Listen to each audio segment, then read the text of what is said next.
समस्त को प्रभु यीशु ख्रीष्ट नाम प्रेज लॉर्ड। आपण माने शुणी वाक्य लेखा अच्छी विश्वासी पक्षर सबकि संभव। आज आपण मानू मु प्रकार जन प्रभुंर दासंकर चर्च को देखाइबा चाहे।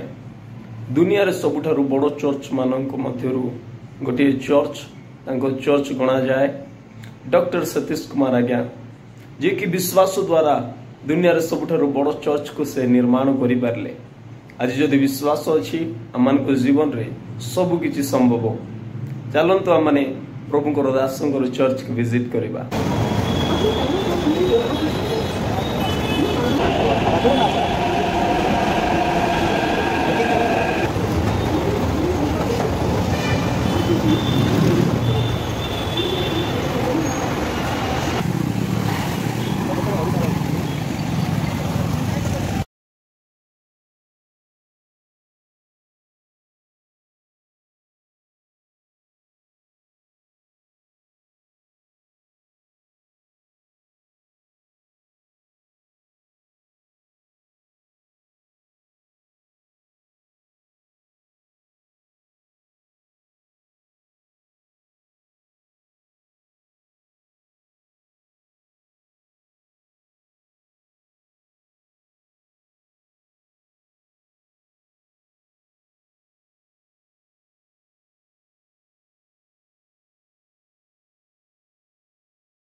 Praise lord. मोर प्रभुंकर लोक मैंने फाइनाली आम मैंने कालवेरी टेम्पल भीतर प्रवेश कर सारी।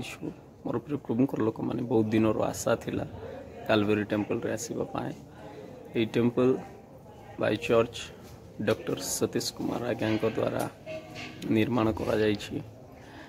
यह एशियार गोटे बड़ चर्च रूपे गणा जाए। अनेक लोक आसी जगार प्रभुंकर वाक्य को शुणती, शांति पाती, सांत्वना पाती। जानिछंती प्रभुंकर दास वाक्य लेखा जाए निहमियांकर कहानी।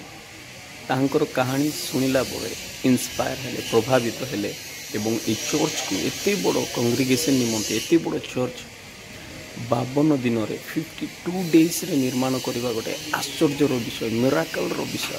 ओ हालेलुया। बाइबल लिखा जाए विश्वासी पक्षरे समस्त ही संभव। सदा प्रभु कहती आम्बे सदा प्रभु समग्र मर्दर परमेश्वर, आमर साध्य कि अच्छी प्रभुंक ठारे कौन विषय संभव नाई। मोर प्रिय प्रभुंकर लोक मैंने जदि आपण मैंने ईश्वर ठारे विश्वास करेंगे, भरोसा करेंगे, धैर्य धरिबे, से आपण मानक जीवन रे असंभव विषय को संभव करेंगे। चिंता करंतु 52 दिन रे 52 डेज रे एते बड़ चर्च, एते बड़ कंग्रीगेशन निमंते निर्माण करबा गोटे आश्चर्य मिराकल अटे। प्रभु असंभव विषय को संभव करि पारंती। जो विषय आम मानक पाए बहुत समय बोली लगी पारे, किंतु ताहा प्रभु अल्प दिन रे अल्प समय रे से करि देखांती। आपण माने प्रभुंक ठारे भरोसा को हरांतु नाय, विश्वास को हरांतु नाय, धैर्य धरंतु, साहस धरंतु। प्रभु आपण मानक जीवन रे माइटी आश्चर्य कर्म गुड़ी करबा पई जाउ अछंती यीशु नाम रे।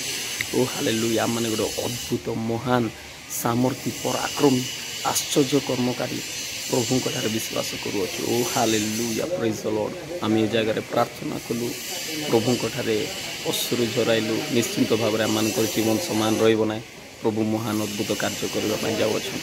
Praise the Lord, hallelujah hallelujah, praise the Lord hallelujah.